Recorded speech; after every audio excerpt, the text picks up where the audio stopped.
Morning, Brian. Morning.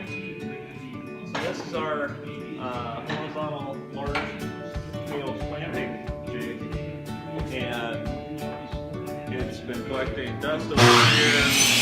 It has a bunch of junk on it. It becomes a pile-on table. It would be more appropriate to be with our other glue-up task.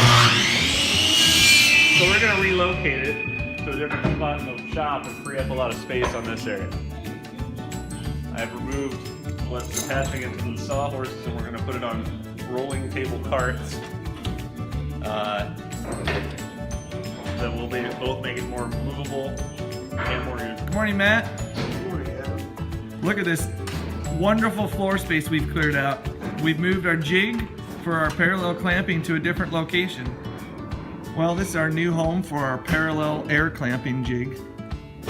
We've decided to move it by our whole clamping area here so we can have all of our clamping operations in the same area.